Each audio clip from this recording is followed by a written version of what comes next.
Hello and welcome to Pokemon Part 67, and we're just here back on Route 5 where we talk to oh yeah, Sharon here, that's his name. It's been a while, mate, hasn't it? Speaking of which, it has been quite a long time I've been doing this Let's Play here. It's like over 3 months. So, yep, hopefully I can get finished the next week or two. And I probably will, there's only like a couple of more parts to go. So you talk to me here, and then he appears back on Victory Mountain. Victory Road, I should say. And we get to battle with him one more time. And at this point his party has been slightly leveled up a bit more. He's made a few changes. So yeah, it's definitely worth doing for the experience. We'll guess we'll see more of Sharon in the sequel. So, I guess even though his plans to be the Pokemon Master didn't really pan out, he does find another route in life. Which is, I guess is a good thing.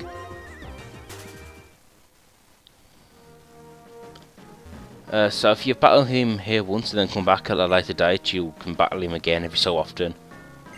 Yep, just for the experience. Oh, hello, Marshall.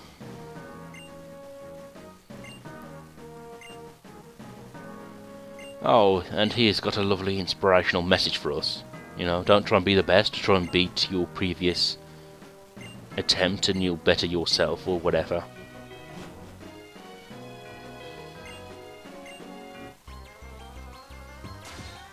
Hey, you got me a Pokemon battle, and I didn't get you anything.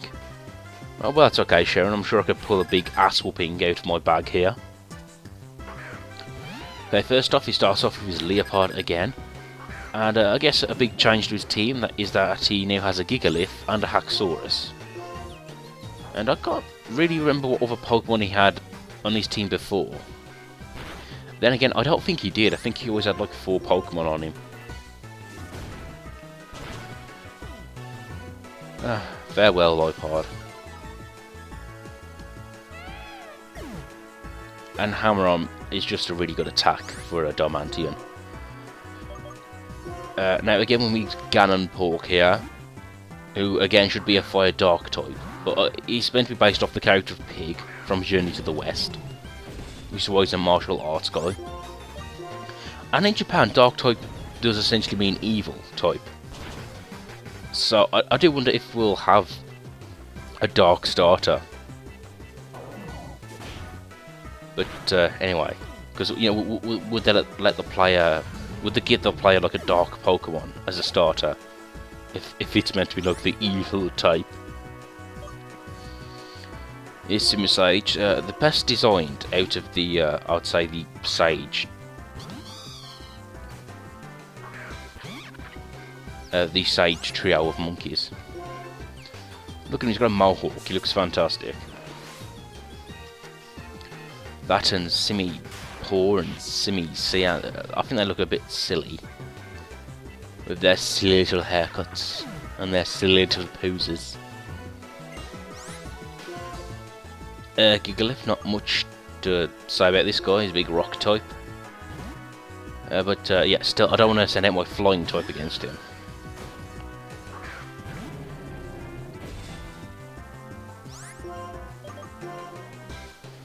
Leech Seed. You know, in previous generations I would get rid of Leech Seed in exchange for a move that actually does damage. But, no. Leech Seed is still quite useful till the very end of the game. Now, he used Stealth Rock there. So essentially, anytime I switch my characters, those rocks will dig into my party members and do damage to them. And it is elemental based. So, for example, in competitive play, Stealth Rock really damages Charizard. Which I guess is why people are hoping that his Mega Form will be a different type than Fire Fly. Maybe an actual Fire Dragon type. Yeah, and I'm sure people wanted Charizard to be Fire Dragon from the get-go. But the thing is, if he's Fire Dragon, that is a good type combination, actually. His weaknesses will be Rock, Ground, and Dragon. So, yeah. So if he was Rock... if Charizard was Fire Dragon, he'll be slightly overpowered. Which is again why I think we don't have Dragon types as starters.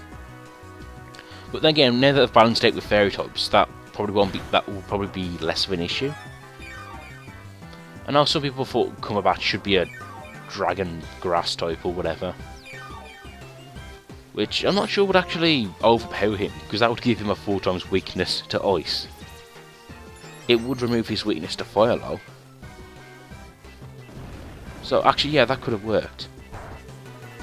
Speaking of which, I've always said that, you know, grass types, in terms of, because they tend to be healers or slower Pokemon, grass types have a lot of weaknesses. Oh, what am I doing here? Oh yeah, I remember now. I'm using this Gigalith as a sort of buffering stage. So I'm just pairing myself up so I can take out his Haxorus in one hit.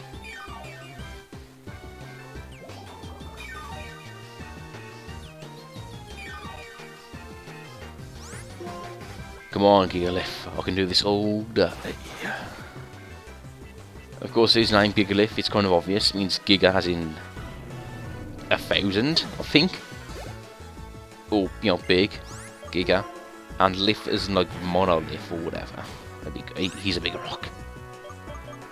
Now, speaking of Haxorus, if Charizard had a Mega Form that was like Fire Dragon type, I would imagine it looking like Haxorus here. Except, of course, red.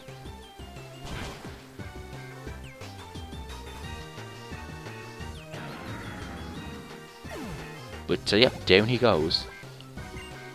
I like Haxorus's design. You know, you would think Dragon as a type would run out of designs pretty quick.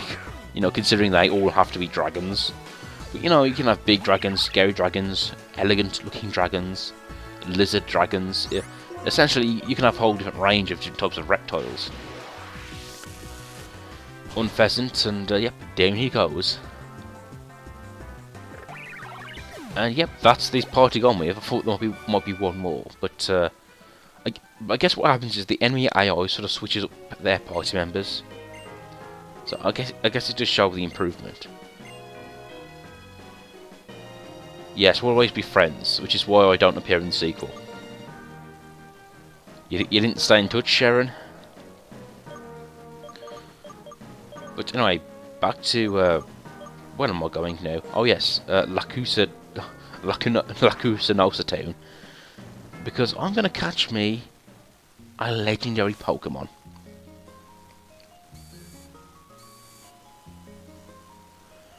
Yep, so you just got back here to Route 13, and I just realised Route 13 is actually a good name for this route.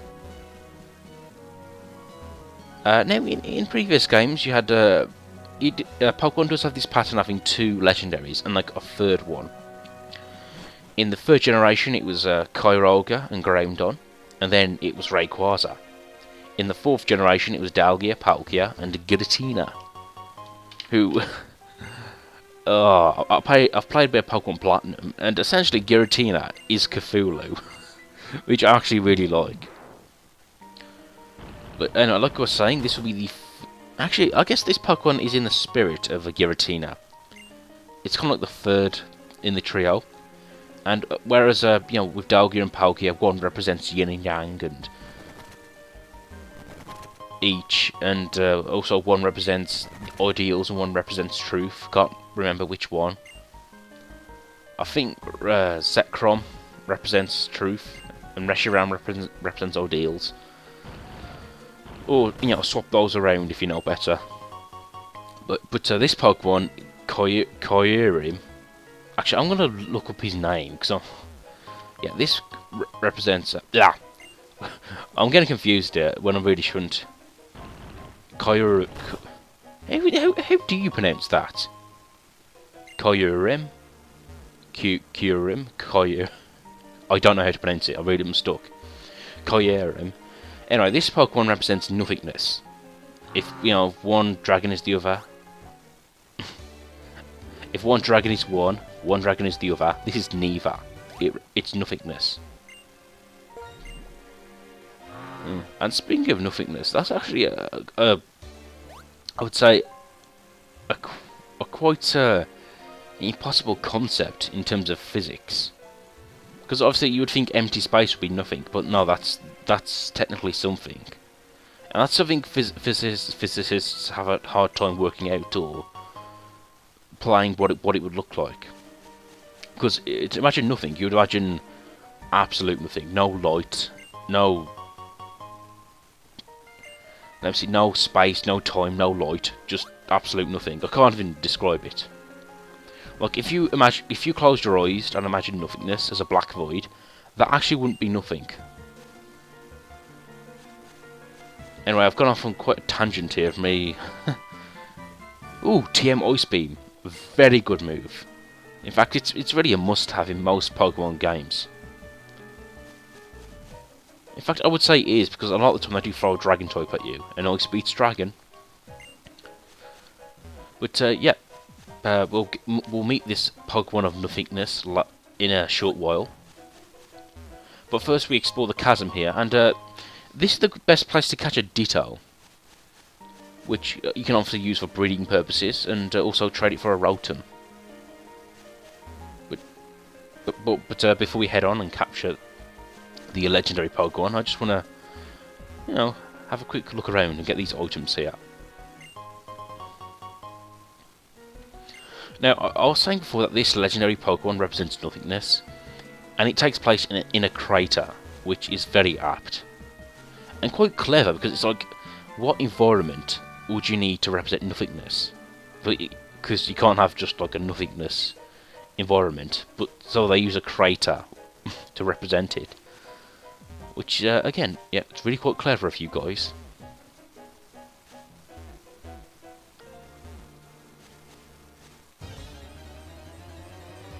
Oh, hello Ditto. Nice to see you. Now, the first shiny Pokemon I ever caught was a Ditto. A blue Ditto. And yes, I did try breeding with other Pokemon to get shinies, but didn't really pan out. And it was in Generation 4, and it's when I used the Poga Radar to get the shiny. Which, by the way, I'm surprised hasn't returned in this game.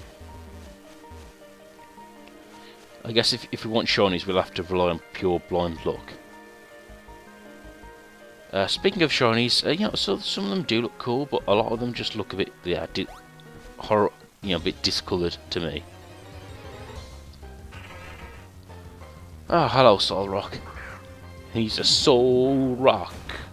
Ba-da-ba-ba-da-ba. He's a Soul Rock. Ba-da-ba-ba-da-ba. Oh yes, now once you get to the centre here, something will activate. And yep. And it's covered in snow. Now, once it's covered in snow, I'm not sure if you can get the items. I guess you probably could. But you have to come back and reset it somehow. But yep, once this activates, we can now walk into this cave here, where we can fight the frozen turkey of doom, Kyurem. Kyurem? Whatever. Haran. Nice to see you too, buddy. Now, Kyurem is a dragon ice type. And the thing about ice types is that ice is just the lack of heat.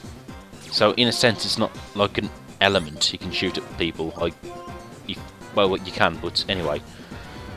Yeah, and I like the fact that ice does represent nothingness for this Pokemon.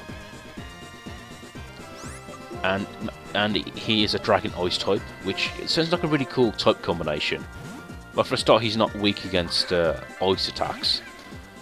And I guess he's also resistant to fire, so there you go.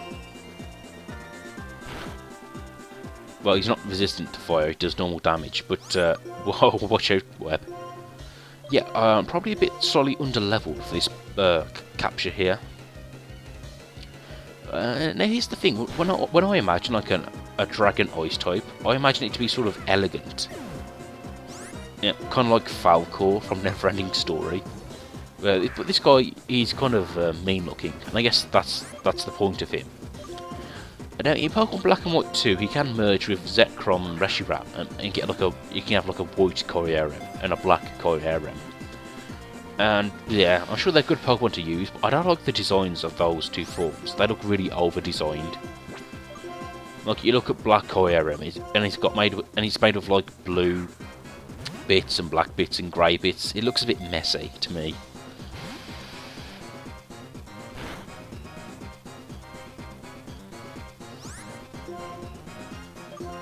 And I'm not sure where this Pokemon came from, at least.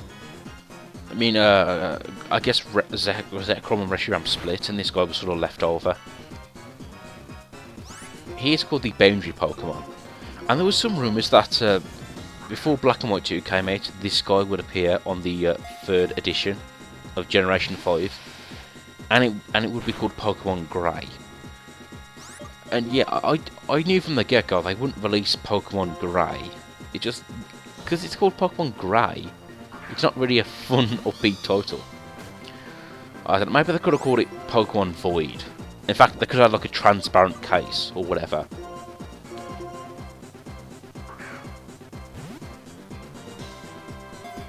I've heard this guy described as a turkey, which is why I called him the frozen turkey. And yeah, the more I look at him, the more I see it.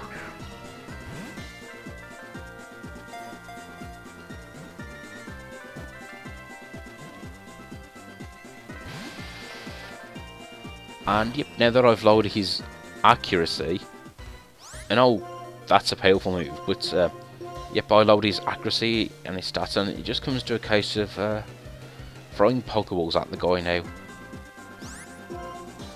And I like the move Imprison here, which it's a move the designers clearly gave to legendary Pokemon, so that when you try and capture them, they can waste a turn every so often and give you a chance to heal.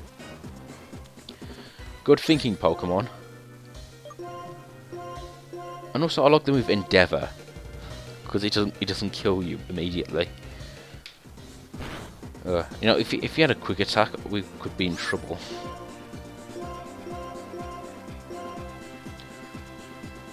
Yeah, and now speaking of... yeah, I said that they use ice to represent nothingness. And I've never really seen that before in an ice type. When I look at other ice types, they're either based off like snowflakes, like Cragganol and Glacial, or they're sort of based off Arctic animals, like Beartic and Walrus. Oh, he's a walrus. But yeah, it's nice to see ice being used as this concept. Yep, got you there, buddy. I'm gonna put you on my PC and never use you again. Yep, Kyurem, Boundary Pokemon. It can produce ultra cold air. Not just cold air, not just super cold air, but ultra cold air. Its body is frozen. That's not really detailed.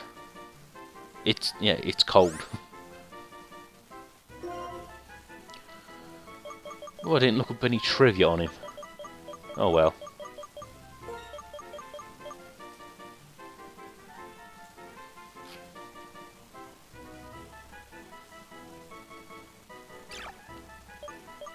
Oh, apparently his name does mean cold in Japan.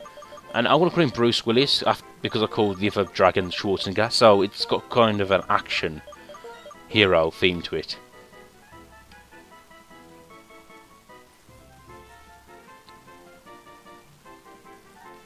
But yeah, there we go, that's Kyurem.